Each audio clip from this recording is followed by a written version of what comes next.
Саламатсыздарбы? Кутмандуу күнүңүздөр менен эфирде Жогорку Кеңештин басма сөз кызматы тарабынан даярдалган күн тартибинде программасы. Бүгүн Жогорку Кеңештин жалпы жыйынында бир катар олуттуу маселелер талкууланды. Атап айтсак, унаалардын терезесин караңгылатууга уруксат берүү жөнүндө мыйзам долбоору депутаттар арасында абдан кызуу талаш тартыштарды жаратып жатат. Ошондой эле айрым депутаттар Баткен маселеси, Ноокат Ош жолунун абалы жана ошондой эле мигранттар маселесин көтөрдү.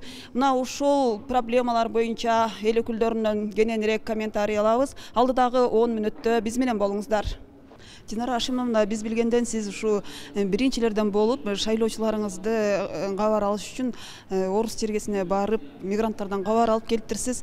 Алар сиздердин алдыңыздарга кандай талаптарды, кандай маселелерди коюп атат? Чында эле шайлоо учурунда мен убада бергем да, депутат болуп калсам, мен биринчилердин көйгөйлөрүңөргө көңүл бурамын депчи. Анан ошон үчүн баягы официалдуу түрдө эмес эле өзү жеке поездка кылдым. Ушул биздин мамлекет өзүнүн ал жактагы ролун жакшы аткара албай атат да. Тышкы иштер министрлиги, посолдорубуз, миграция кызматы. Анан ошолор аткара турган суроолорду биздин ошо диаспоралар чечет экен да. Өздөрү ошол жердеш болуп ынтымактары бар экен. Ошол иштап издеп аткандарга өздөрү жардам берет экен, курстарга окутушат экен өздөрү. Акча чогултуп каза болуп калган биздин мекендештерди бул жака эмесин жөнөтүшөт экен. Ритуалдык ошо агентстволор менен төлөп беришет экен. Коркушат, кыргыз тилин унутуп калат, мынакей биздин маданиятты унутуп калат. Биз кечке жумуштабыз, балдарыбыз мектепте, ушинтип орусташып баратышат депчи. Анан ошол бүт маселелерине мен чечемин, аракеттин баарымды жумшаймын деп келдим. Эң биринчи маселе мен ошол бир кандайдыр биз келип алып туруп бул жакта ошол система образованияны катуу көңүл бурушубуз керек экен. Мен кече мурда күнү встреча болду кабинет министровда дагы, ошол жерде да айттым. Ушул профтех образованияны полный буралы. Почему? Ушу эң чоң азыр муктаждык IT специалисттерди болуп атпы. Биз неге үйрөтпөй атабыз? Неге биз тилдерге үйрөтүп, ошол бүт лицейлерди айыл жеринде англис тилин үйрөтүп, анан IT технологияны үйрөтүп койсок эле ишти таап кетет экен достойный жактарга. Европага, Америкага, Канадага барып, жакшына достойный зарплата менен иштешпейби биздин балдар? Ал жакта гражданствону дагы ал оңой эмес, алар ошондо кайра кайтып келет акчаны кылып туруп. Целый профтех образование бизде уктап атат деп кече айттым. Мен анан кийин ушу Байсалов менен сүйлөштүк. Мен эң чоң көңүлүмү ушу реформалагуу азыр бурамын деп чечтим. Эмиль Рамидинович, өткөн аптада сиздер ишеним жана ынтымак фракциясы Баткен жергесине бардыңыздар. Жолдо баратып Ош Баткен Исфана жолунун Ноокаттагы бөлүгүн көрдүңүздөр, өзүңүздөрдүн көзүңүздөр менен. Буга чейин бул жол бир нече жыл мурда эле келишимдери даярдалып бүткөн болчу. Эмне үчүн жол башталбай атыптыр? Ушунун себебин аныктадыңыздарбы? Качан жол башталат экен? Саламатсыздарбы? Рахмат. Биз кечеги жума эки фракция, ишеним фракциясы менен ынтымак фракциясынын 14 депутат ошо жол боюнча дагы бир катар маалымат алып өттүк. Ал жол боюнча азыркы маалыматтар боюнча Жайка Япон компаниясы менен уже келишимдер түзүлүптүр. Кудайым буйруса ушул жылдын да башталат деген кабарлар беришип атат. Мен ойлойт элем, Кудайым буйруса ушул жолду башталса, себеби биз шайлоо учурунда жүрүп элдер менен көп жолуккан учурларда деле ушул маселе өтө көп көтөрүлдү. Биздин ошол Ноокат элинин бир эң орчундуу маселеси десек жаңылышпайбыз да. Ошол маселени элден угуп жатып, көрүп жатып, мындай айтканда бизде бир жүрөктө түрткү пайда болду. Кудайым буйруса ушул жолго да киришип, мен ойлойт элем, ушул жылдардан башталып бир жакшы бир сапаттуу кылып бүтүрсөк деген бир ниетибиз бар. Эки фракция өткөн аптада эс алуу күндөрү барып келдиңиздер. Баткенди маселени өзүңүздөр менен көрдүңүздөр. Кандай чечим кабыл алдыңыздар? Кандай сунуштарды берип атасыздар? Фракция кандай чечимге келди? Ал эми жеринен көрүп келген бул дагы өзүнчө бир жакшы нерсе экен да. Анткени ушул барган депутаттардын баардыгы мындан ары Баткен маселеси кандай маселеси болбосун, биз ар дайым эки колдоп колдой турган болдук деп келди да. Эмне дегенде биз биринчи кезекте ошол барганда ордунан өткөнкү чатак чыккан жерлерди, жабыркаган жанагындай төрт көчөнүн өзүн жана ошол жердеги объездной жолдордун баардыгын өз көзү менен көрүп ошол жерде түшүнүк пайда болду. Биринчи кезекте бизге ошол жерде социалдык маселелердин баардыгын биринчи ирете бүтүрүшүбүз керек экен. Жана атайын мыйзам кабыл алдык эле Баткен статусу боюнча. Мына ошонун алкагында 500 миллион сом которулуш керек эле. Мына ошону батыраак которуп, ошол жерден элдин шартын жакшыртыш максатында, инвестицияны тартуу максатындагы өзгөртүү киргизгендердин мыйзамдардын баарын аткарылсын деп келдик да. Бул биринчиси. Экинчиси эми ошол жерде мурда өткөнкү дагы жанагы ызычууда компенсация албай калган ал элек жарандарыбыз бар экен. Мына ошолорду алынсын деп 1-мартка чейин сурокту коюп келдик. Бул экинчи жагы. Үчүнчү жагы өтө маанилүү. Ошол төрт көчө жабылып калган учурда өзүбүздүн Лейлек району анклав сыяктуу калып кала турган жаман жагдай бар экен.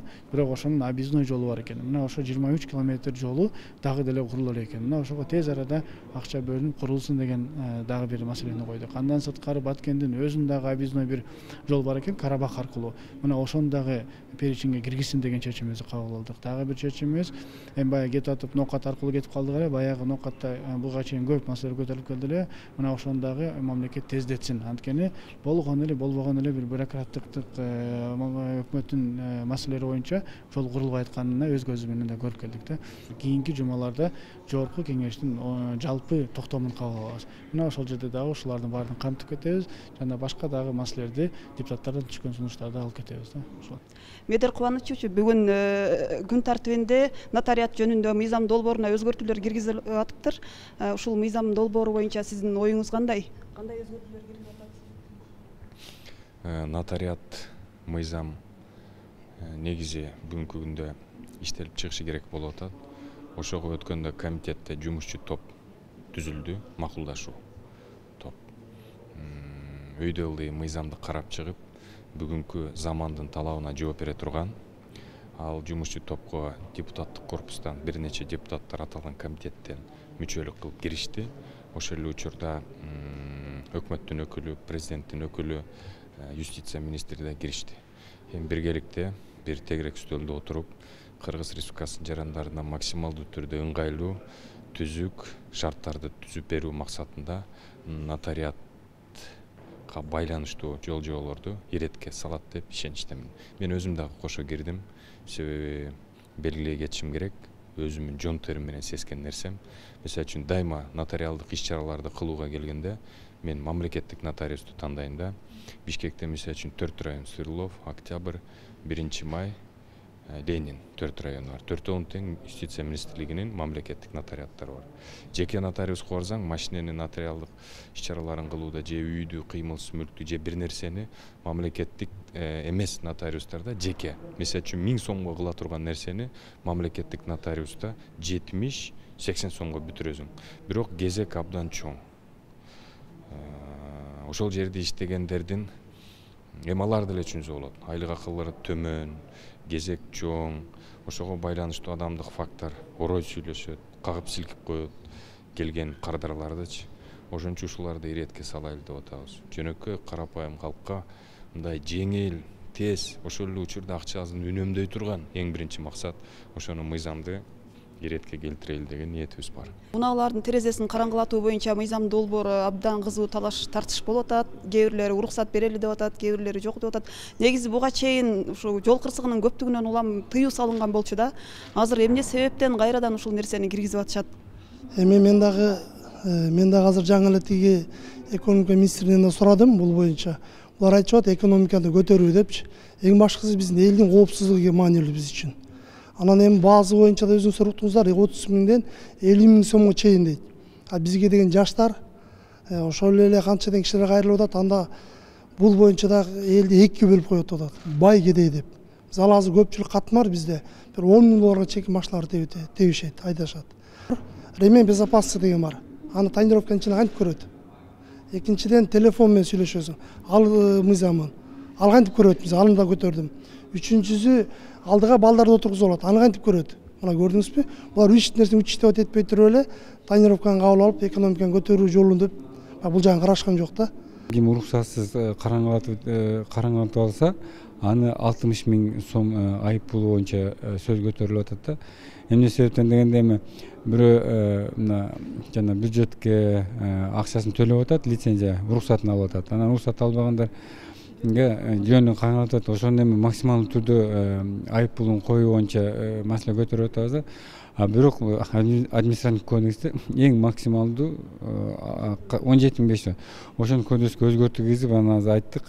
Себеби айып пулун мамлекеттик автоинспекциясы аны көргөзүш керек да. Мына ушул мыйзам негизинде сизге ушундай айып пул төлөнөт деген. Анан азыр экономия министрлиги айтты, бул эске алабыз, бул боюнча иш алып барып атабыз деп ушундай жоопту берди. Андан кийин акчаларды эми кандай колдонушат? Мен ошону түз багытта целевой использование деп атат. Мен ушу сунушун бердим да, аттен счетко түшсүн деп. Биз дагы аны көзөмөлдөй алабыз. Анан өкмөт дагы айтып атат, ушу мына терезенин караңгылыккан боюнча ушунча каражат түштү. Ушул каражатты биз түз багытта ушул жака колдонуп атабыз дегенде элдерге түшүнүктүү болот эле. Ушул жана башка парламент кабарлары менен биздин сайттан жана ошондой эле социалдык медиадагы каналдарыбыздан кеңири тааныша аласыздар. Сиздер күн тартибинде программасын көрдүңүздөр. Саламатта калыңыздар.